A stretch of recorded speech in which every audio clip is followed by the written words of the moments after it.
to run Marty home yesterday, so we didn't work. Sometimes it's good to give a dog a break. We were getting some refusals the other day, but in the afternoon, she was doing great.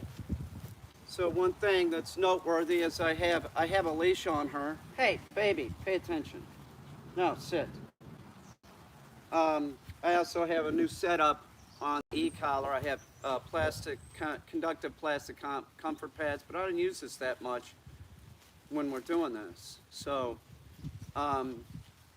what she was doing when I was getting refusals was like, I want it, and your dog, when you start doing this, they'll do this. What they'll do is like you'll throw it on the ground, and instead of them picking it up, they'll go over on top of it. So that's not good. So to get her going, and by the way, we will have her do retrieves with the leash on.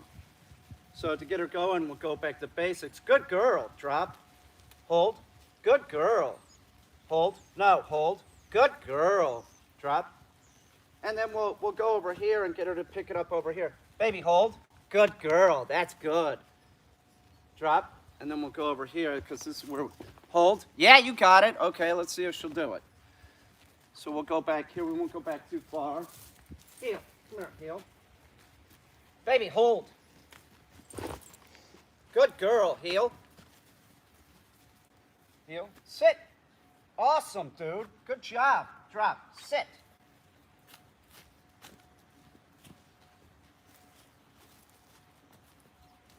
Baby, hold.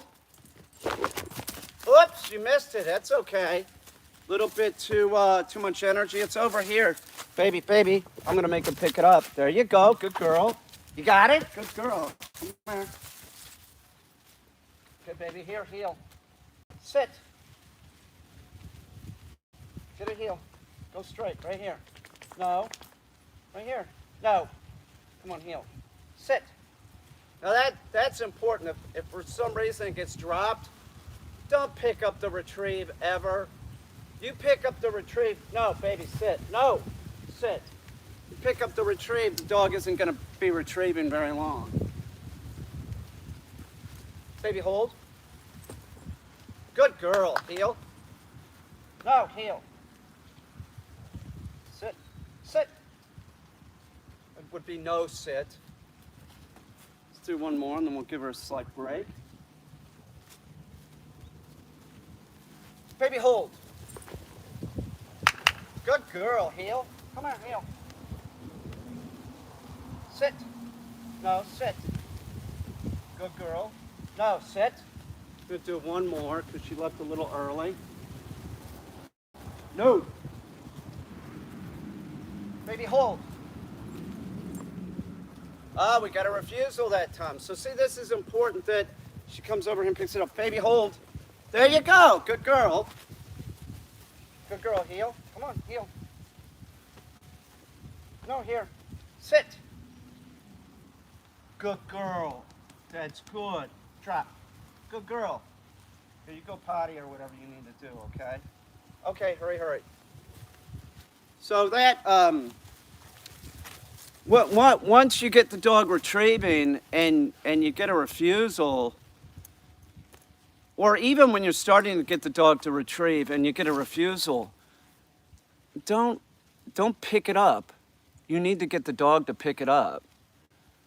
If you start picking it up, you're just telling the dog you're gonna do it. So don't do that. Also, something else that's important is, what's up, Ria G? Keep your sessions real short with retrieving. Definitely. Don't make them real long. If you could get 3 or 4 real good retrieves, quit while you're ahead and come back out and do it later. A lot of people make the mistake, like they get the dog retrieving, and then what they do is they just either work the dog to death, no good, or they make a lot of mistakes, like doing it. The weather's great for doing retrieves for sure. It's 48 degrees or something. But they do it when it's real hot out. They make it miserable for the dog. They don't make it fun. So if you put the dog up wanting to do more, you're good to go. Like her, like we're just taking a break right now. I'll have her do 2 or 3 more. I'm letting her sniff around, see if she needs to go to the bathroom. And then we'll, you know, after she takes the break, then we'll do some more. But we're not gonna do 15 minutes of retrieving. I might do that with a dog that's had a lot of training, is in real good shape. The weather's good. The weather's real good, and you know, remember when they're doing a retrieve, it's a sprint. So you get that downtime in between, like where you're taking the object out there. Even if they're working a pile, you know, they still get like this, you know, 10 seconds before they go to catch their breath. So remember that your dog is a sprinter, it's not a long distance runner. If you're running with your dog, stop doing that. Why are you doing that? And look when you see people running with their dog. They think that they're doing something for their dog. They do. They're idiots. You can't tell them anything. And you'll notice that the dog is always behind them. The dog's not at heel. It's lagging behind because it's miserable, because a human can outrun a dog. I know it sounds crazy, but it's true. Dogs are about sprinting. They can go up a hill at a real quick pace, unlike us. They can go over rocks and shit like that quicker than us. But when you're talking about running on a flat surface, we smoke the dog. That's how it began. We were persistence hunters. What we would do is we would, you know, start getting the animals moving and get them out in the hot sun and just tire them out. I know it seems strange because you go to the store and get your meat, but that's how it is. So you look at a horse, whatever, and a horse isn't gonna run forever, and if you can track it and you can keep it moving in the hot sun, do you see what I'm saying? And that's what they do. They just get close and club it, throw rocks at it, throw a spear at it, whatever. So keep that in mind when you're working your dog. It's a sprinter. When you see wolves in Yellowstone going after buffalo or whatever, you know, usually it's buffalo, either they get it or they stop and then they regroup and try it again later. They don't just keep running, you know, and running and running. Now, as far as like, I believe the record for a wolves going after kill, you know, going after prey for a kill is 45 minutes. Highly unusual. It was documented with aircraft, with a helicopter, and they chased a deer for 45 minutes, which is extremely long. They were persistent. They just kept going after the deer. That was in Alaska. So obviously they were starving, and it was a situation where they could do it. But generally, they're not going to do that. They go after the prey, they get it, or they don't. They quit. Like they'll run 5 minutes or something, and then, you know, 10 minutes, they're done. They are done. So your dog is like that. So don't overwork your dog. Training, you want to keep their attitude up. So let's see if we can get a few more retrieves from Baby. Baby, come here. Come here, baby face. Come here, heel. No. No, get it, heel, damn it. Come here. Now I'm going to put a leash back on her because she behaves better with a leash. Remember, everything's muscle memory. So I took this leash off of her. You see the way she got kind of wonky and wasn't coming to the proper side. Here, sit. You're a good girl. Hold. Good girl. Drop. Hold. Good. Okay, drop.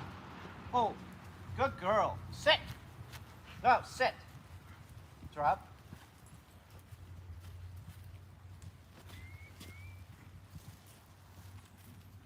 Dog's over there.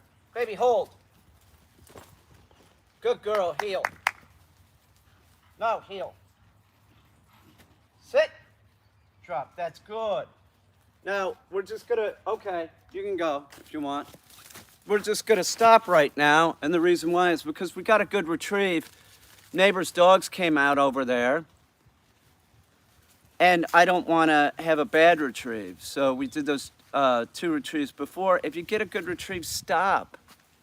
Know the like ability of the dog too. Like she's pretty good working around the dog, screwing around over there. But like, I want to keep everything as positive as we can right now because she's retrieving now.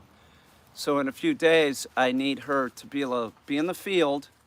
I need her to start doing retrieves in the field. So we got to plow into this. We're doing, by the way, if you're going to work your dog, if you're going to train your dog, you have to do a minimum of like 5 sessions a day, spread out throughout the day. If you're doing 1 session a day, you're not training your dog. You're going to get no place with your dog. If you're doing 2 sessions, you're not going to get anything done. It's sort of I'm not going to say it's a waste of time. When I was putting up the show, when I was getting ready to put up my art show in New York City, extremely busy. I got behind it with the dog because I wasn't training her in enough sessions during the day. That's my fault. It's not the dog. It's no reflection upon her. If you don't do enough sessions in the day, you're just sort of like, I'm not going to say it's a total waste, but you, the novice dog trainer, it's not going to be helpful at all to do 1 session a day. I'm just telling you. As a professional and somebody that's like constantly keeping the dog in check, doing 2-3 sessions a day isn't enough to get the dog to properly retrieve. It wasn't. We're behind because of me, not because of her. Now, granted, every time she went out, I was making her sit by the door. So we were getting progress. But, hang on. Oh, I just answered your question, Ria G? Oh, okay, good. So that's just how it is. So a lot of people that have jobs, like they get a board and train done with their dog because they know they're not going to get anywhere. That's like private lessons are a waste of time. They're a waste of time unless there's been a board and train done. I just stopped doing them. Like I'm just taking people's money when they're not doing the lessons during the week. I'd say, well, work the dog, after the dog comes home from a board and train, you work the dog in the morning and work the dog in the evening, you're good to go. But getting the dog to that point, if you're not doing, I'll do probably 7 sessions with her today, spread out throughout the day. That's how you get someplace with it. Hey, don't do that. Baby, get up there. Good girl. That's how you get someplace with the dog. That's just how it is. So, like I said, I don't even do private lessons. It was just like I'm taking people's money, they're not getting it done. They're wasting my time. Like, it'd be one thing if I'd go over there and somebody actually did the work, but nobody would ever do the work. They want you to come over, wave your magic wand or something. They think that like having their dog in a proximity of the dog trainer is just enough.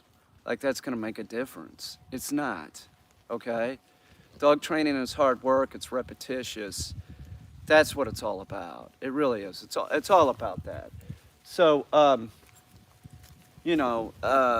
puppies, very difficult. Same thing, it's shorter sessions, like more sessions. So puppies are a real pain in the butt. So owners, I was talking to somebody recently, I can't remember, somebody contacted me. But I mean, this is like so common that somebody wants to give it a try, like they get a puppy and they're like, I'm gonna train the puppy myself. Oh, okay. But they've contacted me, there's 2 tennis balls, right? And then you take a knife and do an X, and then you can jam this could be round. A lot of times they use a cylindrical object, but this was what we were using because she wanted to grab onto it. So, anyway, I don't know, I was babbling about puppies and people not getting their shit done. They'll be like, they contact me as backup just in case I can't do it.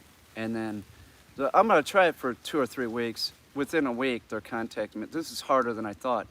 Yeah, it's harder than you thought because nobody's born knowing how to train a dog, okay? And if somebody thinks that, that's macho bullshit. That's just like, oh, I can train a dog. I've seen this so many times. Or it's egotistical bullshit. It is. It's egotistical bullshit.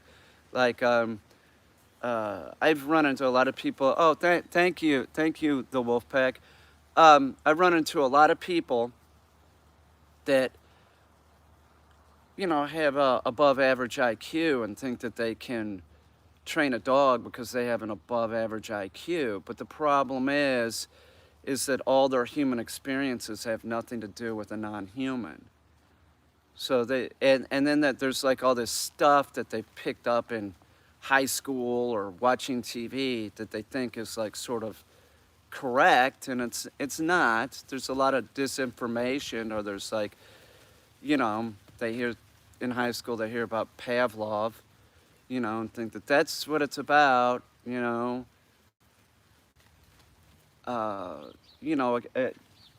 it's more than that. It's more than that. There's simplifications that people try and sell you, like the positive reinforcement food trainers try and sell you that it's science. It's not science. Operant conditioning is about both the positive, the negative, and the alleviation of both, not just the positive. Because if you just use the positive with an animal that's a subspecies of the wolf,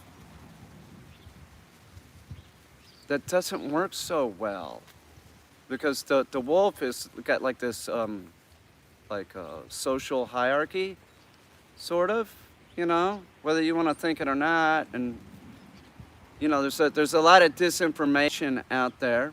This is the truth in regards to wolves. And so if you want to look at anything about wolves, look at the studies done in Austria. They're probably the most legit. There's stuff that is really towards the positive reinforcement. It's just stuff that's perpetuated that's just BS. Like, they live in like a family structure. Usually it's a breeding pair, right? And then there's like younger ones that are living with them. That's sort of how it is. But it's just, the parent dogs, however you want to think of it, however fur babyish I can get about it, they're not going to put up with a lot of crap, okay? And they can't, okay? But there's a lot of things that are different about wolves living in the wild than like your domestic dog. That's just flat out. They don't have time for fucking around in the backyard playing reindeer games. And the wolves, the wild dogs that are screwing around, there's not this like knockdown, drag out fights, because if they get wounded or something, man, they could get an infection and die. And they're not being encouraged by some stupid human standing around smiling, like at a dog run. People don't even realize that they're encouraging fighting, but they are. So you need to keep your dog in check. I'm not going to use any Cesar Millan words, trust me, because I think he's a dick. He's ridiculous. The dog whisperers are just as bad as the positive reinforcement food trainers. If you're not working with somebody that's conditioning the dog with command words, you're wasting your time. If somebody's telling you that they're going to make your dog more confident, you're getting ripped off, okay? You're just getting ripped off. So ask questions like, what are you training my dog to do? They should say, sit down, whoa, here, heel, kennel, taught as an implied stay. And in my case, like I do that and train basic physical assist service dog, the dog to do proper retrieves. What are you looking at, baby? The sky's real clear. It's really beautiful. I don't know. That's about it. I'm probably gonna take a break now, go drink some coffee, and I'll be out here later with baby. We'll live stream again. Hold. Good girl. Drop. Good. Baby, hold. Good. No. Drop. Good girl. Baby, hold. Good girl. Drop. Good girl. Hold. Good girl. Now you don't drop. You don't want them to be mouthy with the object. And if they are mouthing it, take your hand and go up like this.